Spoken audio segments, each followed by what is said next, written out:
Before we begin Part 7 of City of Refuge, a quick warning. This episode contains some unsettling descriptions of persecution and World War II history. Listener discretion is advised. When André Trocmé sat down to write his memoirs in the decades after the war, he had a particular objective. My goal is to show that one may go through a war while practicing nonviolence. And by nonviolence, he didn't simply mean refusing to fight in the war or take up arms in some other way. The kind of nonviolence he was talking about was active. It was everything they were doing at Chambon and the wider plateau to resist the Nazi agenda. That included speaking out against it, refusing to cooperate in various ways, and of course, sabotaging its genocidal plans with a massive rescue operation. However, by the summer of 1943, it had become a lot more difficult to do this kind of work. For one thing, the Germans had just pulled off the first successful raid in Chambon, taking 18 refugees and André's cousin, André Trocmé. There was no telling what they might do next.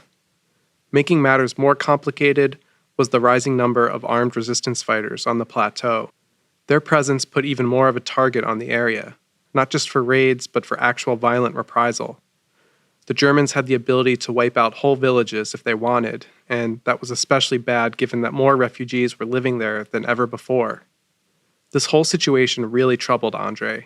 He worried that the spiritual resistance, with its weapons of the spirit, would just dissolve into the armed resistance. When we speak of nonviolent resistance in Chambon, it doesn't mean that all the people in Chambon were nonviolent. That's Magda Trocmé, André's wife. It means that they understood the situation of that period. They understood that the Jews were to be saved. It doesn't mean that it was a conversion to nonviolence, or that it was going to last forever. France was waking up now that the Allies had gained momentum, and nonviolent resistance wasn't the only kind of resistance anymore. André knew that people would be drawn to join the guerrilla army that was beginning to form on the plateau, but he thought he could maybe stave that off and keep the focus on rescue. After all, he was still a revered and beloved figure in the community. But then, something totally unforeseen happened. A man, claiming to be a double agent, showed up at his door with serious inside information from the Germans. They've decided to put a price on your life, he told me. You are going to be assassinated if you don't go into hiding. André was now faced with the biggest decision of his life. Stay in Chambon and risk being killed, or flee and risk letting everything he had worked for fall apart.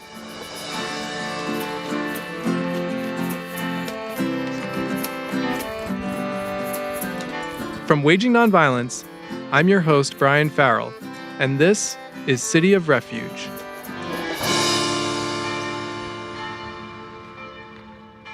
After the visit from the double agent, André Trocmé wasn't sure what to do. He was leaning in the direction of staying in Chambon because he wanted to do whatever was in the best interest of the nonviolent resistance and rescue operation. Now, it can't be overlooked that were André to go into hiding, the armed resistance actually stood to benefit. After all, guerrilla armies need the support of their local community to thrive, and that support is harder to get when one of the community's leaders is an extremely popular anti-war preacher. As it happens, there's actually some evidence that members of the armed resistance concocted the whole double agent story to get André to go into hiding.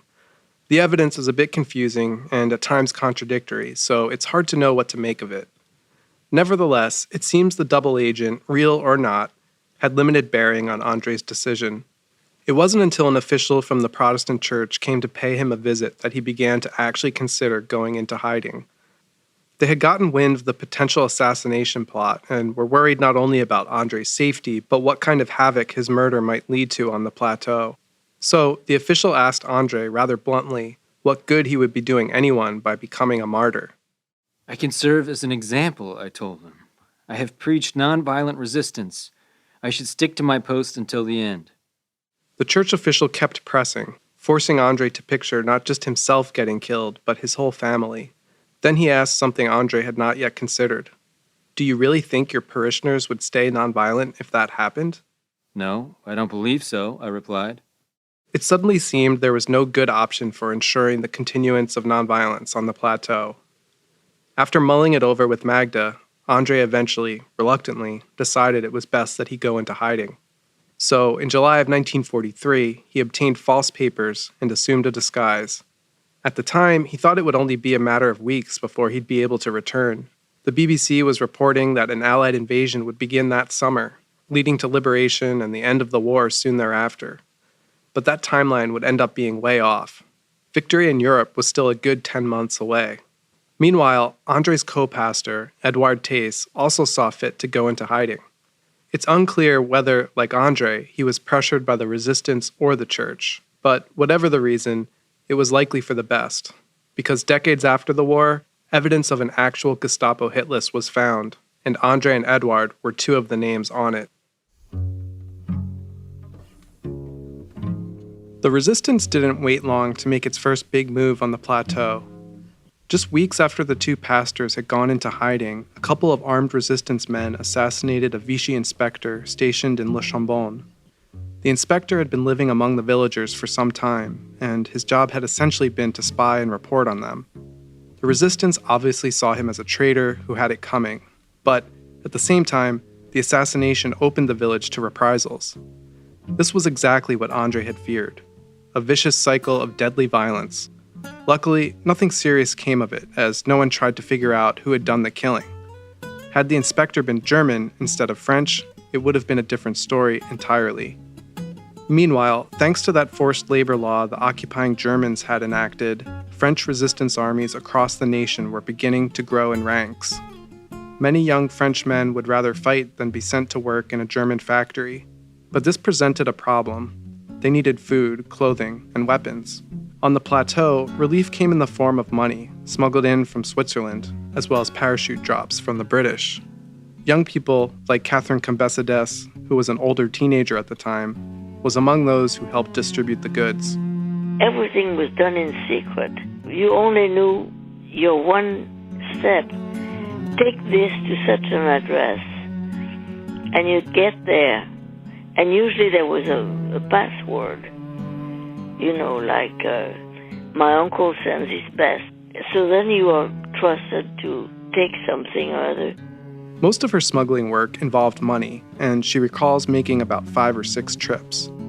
I was very scared, all the time. So then I stopped doing it because I was too scared. You have to realize I was a big nobody. I was a kid. Oftentimes, the money and other airdropped goods weren't enough. Resistance fighters on the plateau would loot grocery stores, tobacco stores, gas stations, basically anything they needed, they took in the name of the resistance. They would even steal from the local farmers. They would go to a farm and say, okay, you're being requisitioned. We need 3 dozen eggs. And the farmers did not like this. To make matters worse, they sometimes got farmers in trouble with the Gestapo. In one instance, the Germans killed 9 farmers and burned down 3 farms, all because they suspected them of aiding the resistance in some way. This, of course, only fanned the flames of revenge, and resistance fighters would strike back whenever they could, but it was nothing compared to the real losses Germany was suffering on the battlefields of Europe. World News Today. The new Allied landings on the west coast of Italy appear to have put the Germans into a pretty tough spot. Columbia's shortwave listening station has heard the British radio report that the Germans are moving large forces back from the Fifth Army front towards Rome. Russian troops are driving toward key rail junctions near Leningrad, threatening to cut all German supply lines in the north. When André went into hiding, he hopped from safe house to safe house, wherever he or his friends had connections. At first, he was never very far from Le Chambon, but with Magda's help, he was able to move to a more secure location, over 100 kilometers away, far from anyone who might recognize him. He was quite lonely during these months of seclusion and spent much of the time writing coded letters to his family, as well as the manuscript for what would become his first book, Jesus and the Nonviolent Revolution. Sometime in early 1944, André received word that his son Jacques had been struggling in his absence. So André arranged to have Jacques come stay with him for a while, a decision that very nearly cost him his life. André and Jacques were at the train station in Lyon, waiting to catch another train back to the village where André was hiding out. Time was limited, and André had to quickly fetch his son's luggage on the other side of the station, so he told Jacques to stay put while he ran to get the bags. Suddenly, I found myself nose to nose with a German soldier, his face twisted in anger, his rifle pointed at my chest.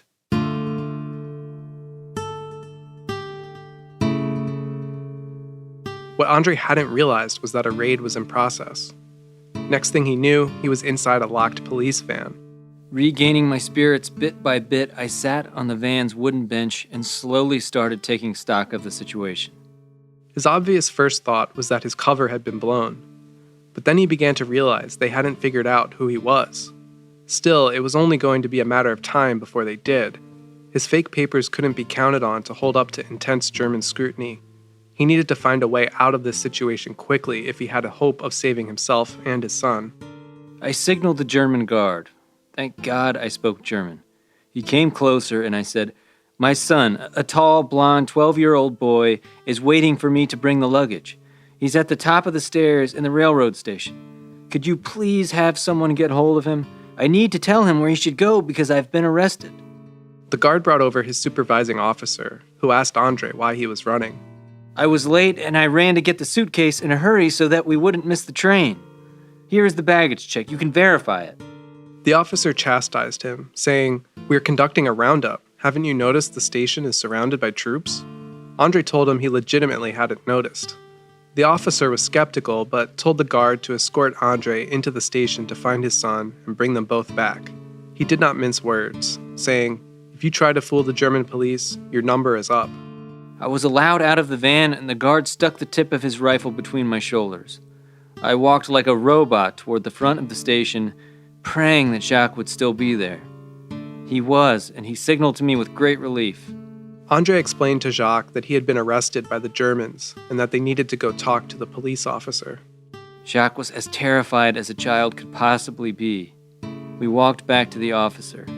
He took one look at this child who was beyond himself with fear and sorrow, and his expression changed. He was moved.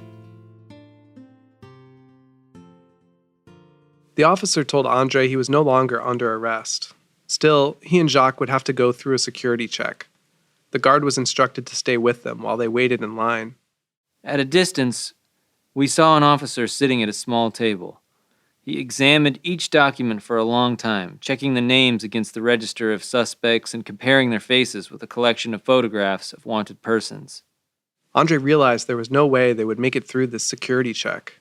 Even if the Germans were fooled by his forged papers, they would see his sons, which carried the name Trocmé. He had to think of a way out of this. The line moved slowly, and the guard started chatting with his pals a little distance from us. Pretty soon, he fell behind as we moved forward, a step at a time.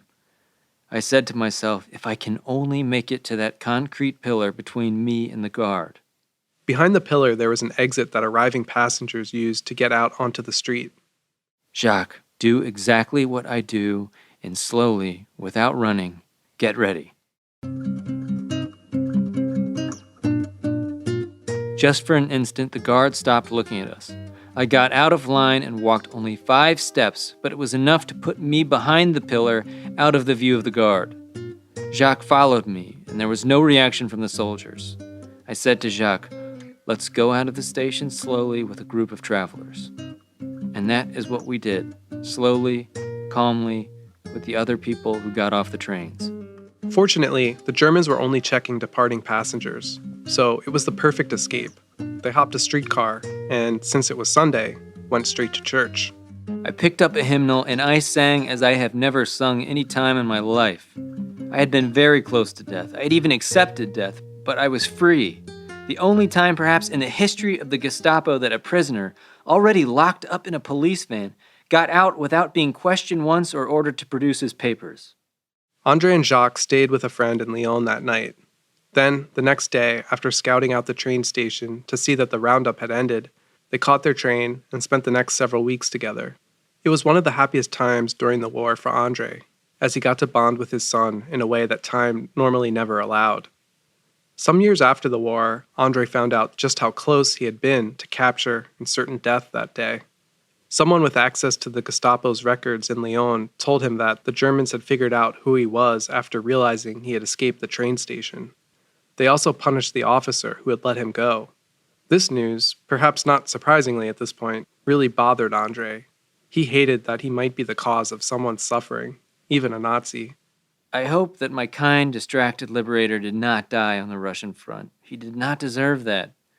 He was a good man, but the face of a child crying was all it took to stir his heart.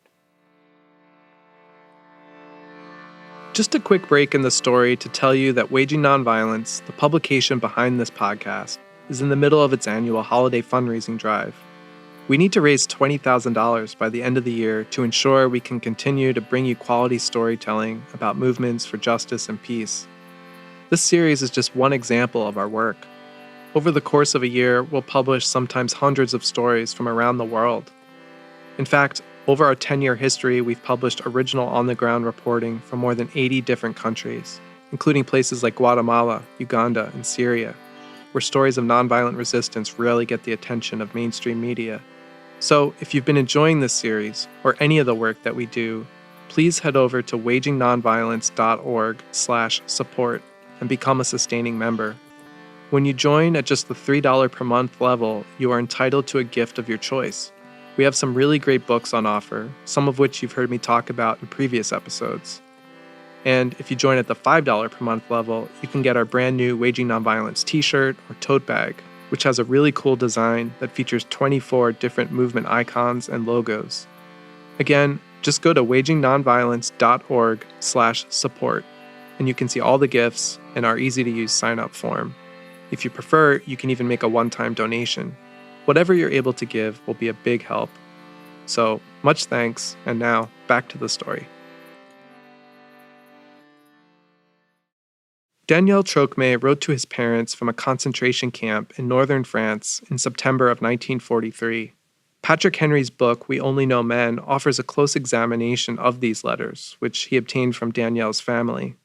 I pored over those letters. I weighed every word, every word, and tried to put myself into his shoes.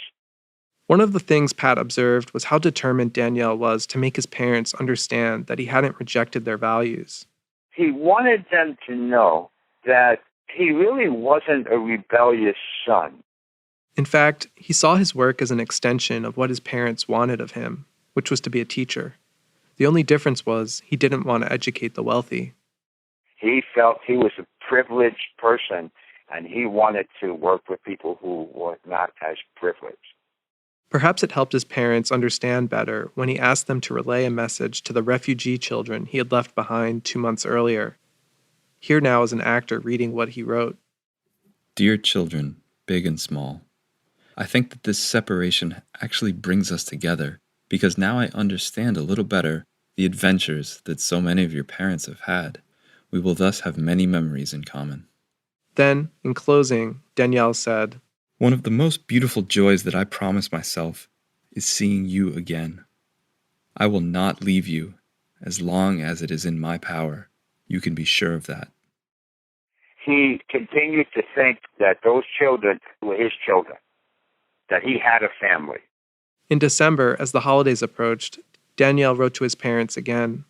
Since I am pseudo-head of a family, you can understand that the children are particularly close to me this season.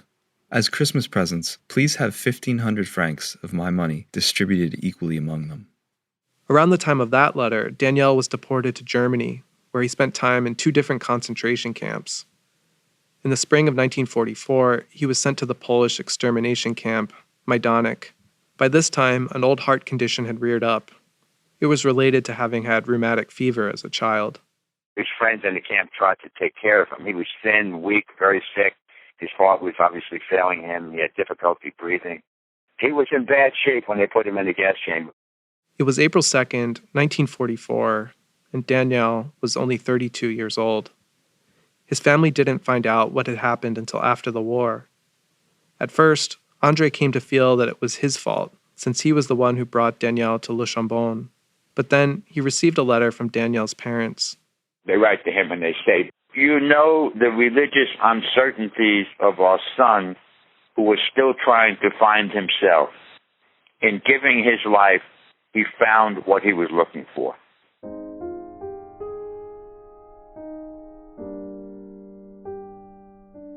They had ultimately, in the end, been persuaded by Daniel himself.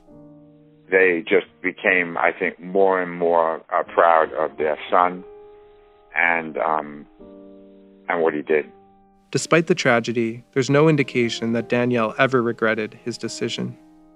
It's tragic to die that way, but should he have done something different? I'm not in a position to judge.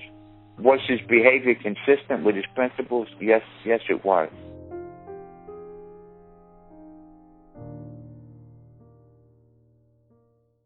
As the arrest of Jews continued unabated in France, so too did the rescue operation. Social workers were continuing their rescue work. People like Madeleine Dreyfus, who we heard about in an earlier episode. She helped bring young children like Renee Kahn-Silver and her sister to the plateau. This kind of work meant getting children out of French internment camps, giving them fake papers, and hiding them in safer places like Le Chambon. She saved at least 100 children. That's Patrick Henry again, who also did extensive research into Madeleine Dreyfus's life. She brought the children from Lyon up to Le Chambon, and then they would come and get them and put them in all these different houses. But she also did it in other places. By the fall of 1943, the work had been taking a toll on her. To make matters more difficult, she was actually doing the work while pregnant. Her husband begged her not to do it anymore. She had 3 children. What was she doing? Madeleine finally agreed, but right before she was able to step away, she got arrested. She hid 2 children in an institute for deaf mutes in a suburb of Lyon. And unknown to her, I think, the head of that institute was also a big leader in the part of the resistance in that area. So one day, she went to check on those 2 children. When she got there, the French police were there. They had come to arrest the resistance leader. But she got caught in the middle. While she waited to be questioned, she knew it was only a matter of time before they found out who she was. For one thing, she didn't carry false papers. Somehow she was working to save Jewish people, and she never got false papers for herself. Even more incredible, though, was the fact that she herself was Jewish. In fact, she had the most famous Jewish name in the whole goddamn country, right? Pat is referring to the Dreyfus Affair, an infamous example of anti-Semitism in French history. So, essentially, Madeleine's name was synonymous with being Jewish in France. People said she was someone who never thought about herself. Which is why, sitting there, waiting to be questioned, she thought up a plan to save her family.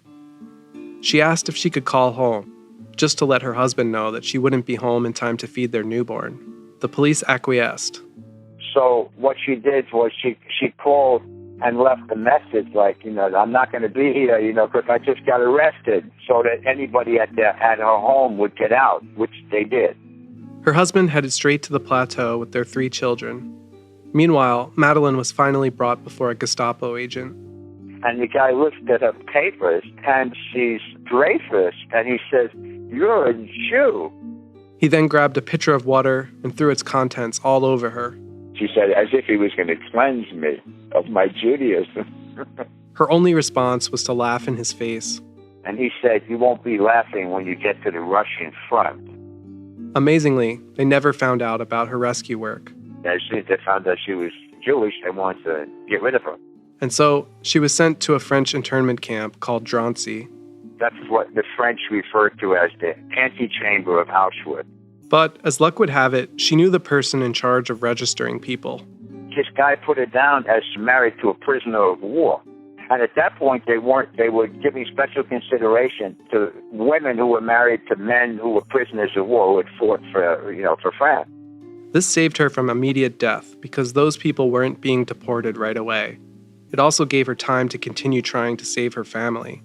Knowing that they were in Le Chambon and fearing that it too might be unsafe, she managed to get a coded message to her husband, instructing him to smuggle the children into Switzerland.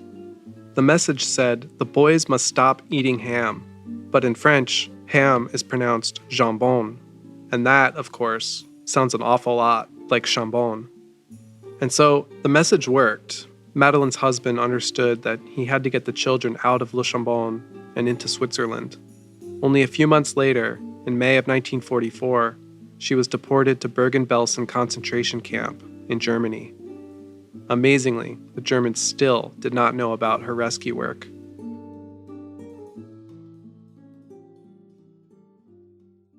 14-year-old Peter Feigl left Le Chambon and the plateau sometime in the fall of 1943. I think that my being sent away, came in conjunction with André Trocmé's arrest. There was nobody else to take over at that point, and they also were concerned that we might be easy prey. Peter was given a new identity and some false papers before being sent to a Catholic boarding school in southwest France. The interesting thing about that episode is that I became involved in some resistance activities. The Germans used the schoolyard as a parking lot. And at night, a couple of other guys and we would scrape together whatever sugar we could find in the cafeteria and the canteen and so on. And we would pour it into the gas tanks of the German trucks. He also tagged along with actual resistance fighters at one point when they set up bombs in a propeller factory. Shortly after that, the Germans then came into town and rounded up all the male citizens between the ages of 16 and 54, I believe it was, and shipped them off to a forced labor camp. By now, Peter was 15, and he wasn't going to take any chances. When the Germans started their roundup, he found a good place to hide. I made a beeline for the adjoining church, and I spent the next 24 hours up there in the bell tower just waiting. I could see from there the troops and the Germans, and I waited until they cleared town, and then I came back down again. Soon after that, in May of 1944, someone from a refugee assistance organization told Peter he was to go to Switzerland. Took the train, got off at a small stop somewhere near the Swiss border. I was approached by a young man who told me to follow him, and he was what they call in French call a passeur, a border passer. Peter's not sure if the man did it for money, as was often the case, or if he did it out of the goodness of his heart. But he took Peter and about 10 other children to a spot where they could see the Swiss guards. They were told to wait until the guards changed shifts before making their move. So around 1 o'clock, I think, afternoon, activity, the whistles, could hear some dogs barking. I said, that's it. And we jumped up and we started to head for the barbed wire fence. At this point, they were not yet in Switzerland, but rather the no man's land between the two countries. Suddenly, Peter heard screaming and gunfire. I don't stop. I keep going to the second fence. And as I go up, just about to start the second fence, I see the outline, the silhouette of a soldier standing there. My first reaction was, it's a German. And then I looked again, and I said, no. His helmet looked different. Peter decided to keep climbing. The soldier remained motionless until he was over and his feet had landed on the ground. Then he just motioned to me and said, get behind the building, in French. And now I knew I was in Switzerland. But not everyone in this group had made it. Apparently what had happened is that some of the other kids, a girl, got over the first fence and she saw this soldier that I had seen. And she thought it was a German. So she began to scream, the Germans are there, the Germans are there. And during that period, the Germans started to open fire. I think out of the group of about 10 people, 7 of us, we made it across. Soon, they were picked up and taken to a refugee center. I remember the drive into Geneva. There were grocery stores and so forth. And I saw things I hadn't seen in 4 years, things called bananas and oranges, a land of milk and honey all of a sudden.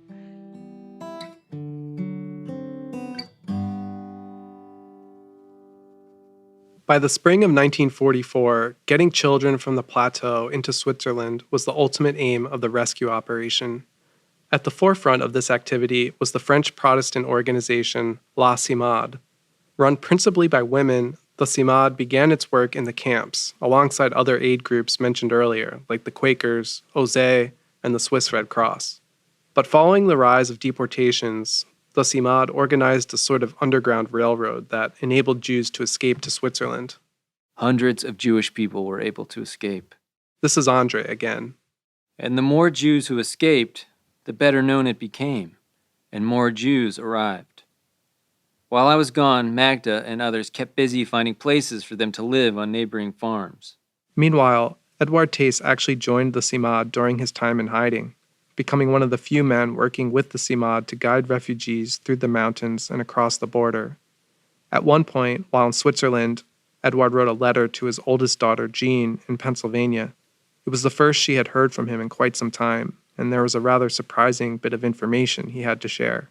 He was writing from a jail in Switzerland to say he was alive and well and so forth. That's Jean's son and Edouard's grandson, Mark Whitaker.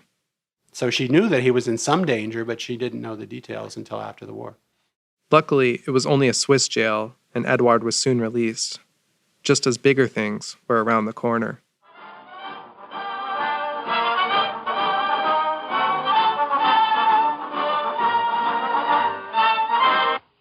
We interrupt our program to bring you a special broadcast. The German news agency Transocean said today in a broadcast that the Allied invasion had begun. I repeat, the German news agency Transocean said today in a broadcast that the Allied invasion had begun. This was the early morning news on June 6, 1944, otherwise known as D-Day. The start of the liberation of Europe had begun, and the resistance fighters were ready to play their role, which meant they had to try to stop the German reinforcements from reaching the front in Normandy.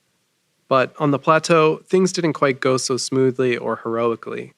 Once again, there were more cases of armed robbery, with guerrilla fighters holding up farmers, shopkeepers, and even town halls. No doubt they were strapped for food, but so was everyone else. Then, on June 9th, in the plateau area, they fought their first battle against the Germans. It was a brutal endeavor, with the resistance fighters outnumbered 5 or 6 to 1.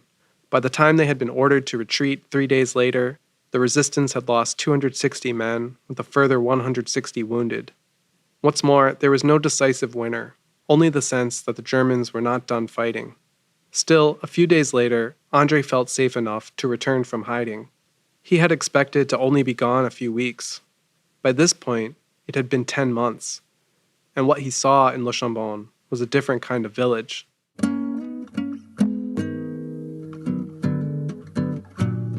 The underground is no longer hidden. Young people parade in the streets dressed in odd pieces of uniforms with machine guns in their hands. Some of these young people had been students at the Sevenol School, which he and Edouard had founded right before the war. A few were even part of the youth contingent that stood up to the Vichy official Georges Lamiron 2 years earlier. In other words, the nonviolent city of refuge he had left behind was now like much of France, filled with a sense of revenge and utter confusion. So it was with a heavy heart that André spoke from the pulpit for the first time since returning. We have come to know bit by bit war in all its forms, and we are now cast into the furnace with the rest of the country. However, our little difficulties are nothing compared with the problems in burnt and bombed cities, in those places where fighting is still going on. Nevertheless, as he explained, they were all facing the greatest tests yet. These coming tests will tell us what kind of people we are. There will be those who choose the selfish life, who seek to profit from the suffering of others. And there will be those who will instead allow themselves to be swept up by a spirit of enthusiasm, sacrifice, and devotion. While he certainly was pushing them toward the latter, he made one final plea in that regard, one that echoed his Weapons of the Spirit statement 4 years earlier. The true Christian does not seek an earthly kingdom. He seeks the kingdom of God. He does not use, in the fight against all forms of evil, the earthly weapons of violence, lies, and vengeance. Then, in conclusion, André added some words of encouragement. I have been happy to see, from the day of my return, that you have all stayed calm and steady. A spirit of moderation and gentleness should now reign among us. There's no doubt André was trying to wish, if not will, a return to the spirit of nonviolence, and with his own return, followed soon by that of his co-pastor Edouard Theiss, such an outcome might have even seemed likely. But what no one knew was just how difficult things were about to get.